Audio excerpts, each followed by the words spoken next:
Hello YouTube, it is my first commentary video. Congratulations to me on selling out. Woohoo! Woohoo! Whee! Hee! Buy my shirts. Buy my shirts. So what are we looking here today on this first commentary video? Well, we are looking at car commercials. The ads in question first are these ads by Ford. They're really short, they're really formulaic, and they're one Ford car versus one non-Ford car. It's literally gotten to the point, people, where even advertisements are low effort content. Without further ado, let's get into the first one that always annoys me, is one of the Ford vehicles, forgot what it was, versus the Subaru Outback, and it's a boring ad with annoying music. It just gets you every time. You know, I bet you one of you is going to get one of these Ford ads on this video, on this very video. Is your mind set on the Subaru Outback? Compare it to the Ford Edge. It beats the Outback in surprising ways. Ford Edge! It beats the Subaru Outback in surprising ways! Surprising ways! Surprising ways. It's going to be a foot lift gate, isn't it? It's always the foot lift gate. The Edge makes loading and unloading a snap with an available foot-activated hands-free liftgate. Why would I buy a Ford just because it has a foot-activated liftgate? You know, I don't really need it that badly. I have hands. Are we this lazy? There's always stuff in my hands. I've always got to have a smartphone or some kind of devicey thing in my hands. I can't use my hands. I'm going to use my feet to open doors now. And that's an expected feature on automobiles. Edge tows up to 3,500 pounds. The Outback tows considerably less.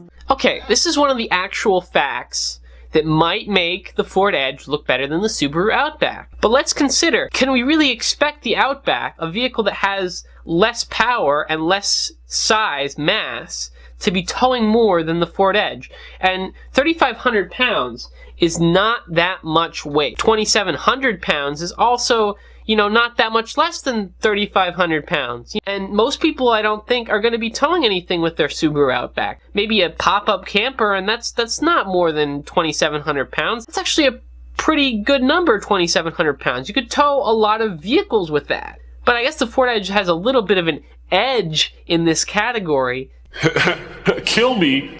And the Edge offers available enhanced active park assist, which can help steer you into a parking space. Here's another one of these staples of these dumb features that you don't really need. Now this one might help you out in a situation, but you know what? This is just making you lazy. You should know how to park by yourself. If the spot is too small to park in, maybe you shouldn't park there in the first place. Or maybe you should buy a smaller vehicle so that you can fit into the spot better. Or maybe you should just learn to be a better driver. I'm sorry, you know, this is a dumb feature. It doesn't improve the overall quality of the vehicle. It doesn't improve the abilities of the vehicle. It just makes you lazier. This isn't really improving anything. This is not a game changer. It's not like it's a completely autonomous vehicle. It just parks itself. Something you should be able to do yourself.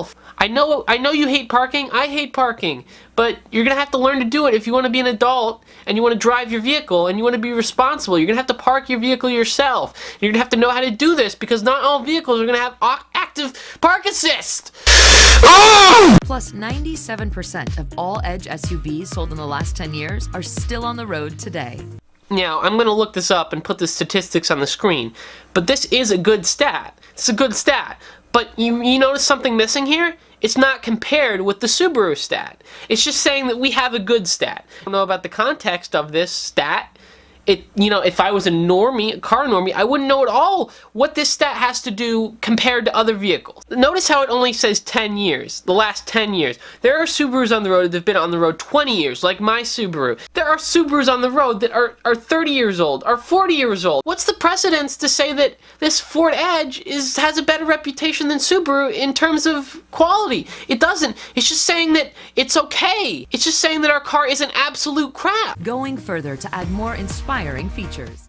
Already, we know this one's bad. We know this without the countless repetitions of this formula with all the dumb features compared to a model. We already know this is stupid. Let's just look at some of the other advertisements to see how they continue. Features, features, features. It's not about like proving this vehicle is good. It's not about pulling on your heartstrings or, you know, actually making a good advertisement.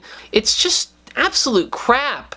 This is just so they can crap out continuous advertisements so they can fill YouTube with them. They have some of the most ads on YouTube. I just watch these ads all the time because when you watch car videos, you get these ads placed on your videos, like automatically, because they think, oh, this guy's into vehicles, so let's give him a car ad. Well, don't give me a complete crap car ad. This isn't good. I know Chevy's ads aren't any better. They're even worse, but this is not good. This is not a good advertisement. Now let's watch this one of the Honda Civic. An okay car, not my favorite car, but it's a reliable, basic front-wheel drive family car versus the Ford Focus, which is an okay car, but they're going to absolutely screw up this advertisement for this car by just going features, features, features, instead of like showing us that this is a good car, that this is like made by a good manufacturer with quality. Leaning toward the Honda Civic? Compare it to the Ford Focus. Its features will surprise you. For starters, Focus offers available active park assist. It helps steer you into a parallel parking space. Civic doesn't. Again, we have active park assist. I don't care. I can park my own car. I don't care. Nobody cares. Except lazy people who can't park their car. Now, if you're old and maybe you struggle with driving, sure, I can understand it. But most of this is going to be young people who don't want to learn how to park their car in the first place. Which is even worse, because what if they want to someday consider buying a car that doesn't have these like features? Then they're gonna not do it because they're gonna say, oh, this car doesn't have this crutch that my other car had, so I'm not gonna buy it. People are gonna buy crappier cars and not get into cars because they're not gonna learn how to drive a real car, a real normal basic car. They're not gonna know how to park their car or do anything. The Focus has an available 1.0-liter turbocharged engine for surprising quickness and fuel efficiency. So they bring up this engine and they tell us how good it is, and I kind of believe them. It might be a good fuel-efficient engine for someone who wants to save money on gas. What do they do next? They fail to compare it to the Civic. Does the Civic have an engine that's not as good as this 1.0 liter? We don't know. All they tell us is that this Ford has this engine. You could tell us why this engine is better than the Civic engine, but except you're too lazy to even do that. You're just telling us that it's good and that we should like it, which I don't trust because you're an advertiser. Of course you're going to tell me it's good. You're the advertiser. I expect that. That's basic stuff. It makes sense then that 93% of all Ford Focus cars sold in the last 10 years are still on the road. So here we go again. They don't compare the percentage of vehicles that are still on the road today. Now, 93% of the Ford Focus models in the last 10 years might still be on the road, and they probably are, and I don't doubt that that fact is real. How many Honda Civics made in the last 10 years are still on the road? I don't know. You haven't told me. All I know is that this is an okay stat. Maybe 93% in 10 years is not a good stat. I have no idea from this advertisement. It's not explaining it to me. This is total crap. This is total bullocks. Total expletive, expletive, expletive bad. Now, let's watch another. There's not going to be good advertisement here. These are all crap. But this one is the Ford Mustang, a car that I respect. I respect the Ford Mustang versus the Chevrolet Camaro, a car that's also decent from Chevrolet, who also makes crappy advertisements. I know Chevy makes bad advertisements too. We're criticizing Ford here because they don't get enough crap for this stuff. Thinking about Chevy Camaro? Compare it with Ford Mustang. It's earned distinctions Camaro can't claim. For instance, the Ford Mustang is 10 times better at running into crowds. Mustang has been the #1 sports car for over 50 years. The #1 sports car. The #1 sports car by what measure? It might be by the sales. That depends on what you consider a sports car. Isn't the Ford Mustang a pony car, a sort of muscle car thing? I mean, the new ones are sports cars for sure, but this claim to be the best sports car for the last 50 years it's not sitting well with me. And Mustang GT is a 2016 Kelley Blue Book 5-year cost-to-own high-performance car award winner. Because the first thing you want with a sports car is to know that it's affordable. Right, guys? Am I right? Am I right? Am I right? Despite all the memes, this is a fact that's, not so bad. Their sports cars are affordable.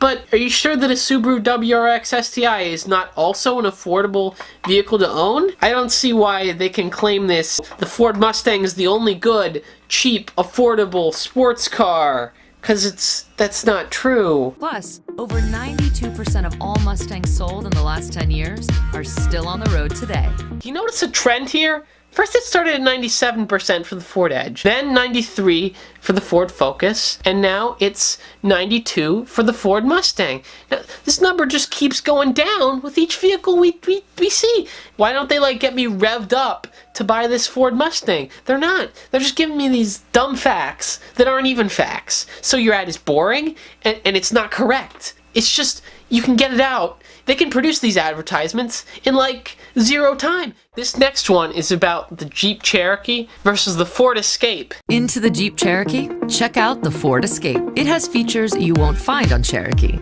Escape offers more cargo space behind the front seats, 68 cubic feet. Just one shy of that 69th foot. Jeep Cherokee offers 54.9. Now, they do make a good point here. The vehicle has more storage space in the back. It's still not a good comparison because they might be in the same class of vehicles, but how can we expect the Cherokee to honestly have as much space as the Escape if the Escape is a bigger vehicle? Escape is also a Consumer's Digest Best Buy Award winner. This is maybe a good accolade, but since when has Consumer Digest been the place you've gone for car advice? The KBB Blue Book one, that was an honest automotive journalism outfit to get an award from. Who are other places to get awards from that are good? I don't know. Motor Trend is a good place to get an award from. Maybe Road and Track, or maybe even Popular Mechanics. I would trust them. They at least know about mechanical things. But Reader's Digest? Plus, Escape has an available hands-free foot-activated liftgate. All my points from before still stand. This is not something to brag about. And the idea that you repeat it all these times like it's some special feature. Oh, you put a motor and a sensor in your vehicle to make the back thing open. Oh, that's so special. You could just as well put your stuff down, open the gate, put your stuff in. That's what I do, and I don't complain about it. Maybe if you have a problem with arthritis, or you have some kind of ailment that prevents you from opening the door, fine. Maybe you have no arms, fine. Then I don't know why you should be driving then if you have no arms, but whatever, it's fine. Foot activated liftgate, this is technology. This is knowledge technology. This is next level stuff. This is next level 2070 stuff, boys. Next, we get to a video that I really don't think that Ford had to make at all. This is the Dodge Journey versus the Ford Edge. The Dodge Journey is an old, tired vehicle that you honestly don't have to hit it while it's down. If you need any more evidence, watch this clip of my boy Sammy here. Sometimes you conquer the hill, sometimes the hill conquers you. But when you're in the Dodge Journey, you're in style and comfort the whole time. $26,000 commuter cars that go to $4,600 in 2 years at the auction should be ridiculed. Thinking of getting the Dodge Journey? Compare it to the Ford Edge. It has features you won't find with Journey. Like the Edge Sport has the most V6 horsepower in its class. Gotta get that V6 power! Oh, power! V6 power, best in class! And the Edge tows up to 3,500 pounds. I don't think Dodge Journey owners are honestly people who are looking at the tow rating. Just buy a Dodge Durango then. Buy another product from the Dodge Corporation if you want a vehicle that can tow well. Plus, Edge offers an available hands-free liftgate. Easy. It makes it all easy. It makes you easy to live until your death. Until your untimely demise at the hands of the U.S. government. Now, as a sort of palate cleanser, let's look at just this one good advertisement by Chevy from the good old days. From a good old truck that can actually tow stuff, unlike a Ford Edge. How tough is a Chevy pickup? This completely stock four-wheel drive Chevy pickup is pulling an American Airlines 747 luxury liner with its jet engine shut down. Over 460,000 pounds of airplane. Do you want to hear that again? How many pounds this Chevy can tow? 460,000 pounds of airplane. If you want toughness in a pickup, choose the one that's tough enough to move a 747. Did you hear that line? Choose the one that's tough enough to tow a 747. Now that's impressive. That really gets my emotions going. That really intrigues me. It's just comical. They're self-aware even. You know, the filming quality might not be quite up to scratch. But you know, even in that Ford video, that wasn't mostly filming. That was mostly still images. The old advertisements took writing. They took effort. These are just something that's stupid put out by a lazy marketing team that just wants to cash in on people comparing vehicles. We officially got through our first commentary video without completely cringing to death. No thanks to Ford. I'd really appreciate it though if you go check out these new shorts. I ordered this one just to prove that it was a good shirt. I made this design myself, and as you can see here, the little logo in the corner has been turned into a sort of turbine type thing. You should go buy one. You shouldn't go buy a Ford after these advertisements. I'm not saying there's no good Fords. Focus RS, I'd buy that. Mustang, I'd buy that. Pretty much every other Ford, probably not. Not that interested. Maybe an F-150 just for towing. Just for towing. A Raptor's good. They're bad advertisements. And there's probably going to be tons of these on my video. You know what? Go buy a Ford. Go buy a Ford just so that I can get money. YouTube ad revenue. Can you tow a 747?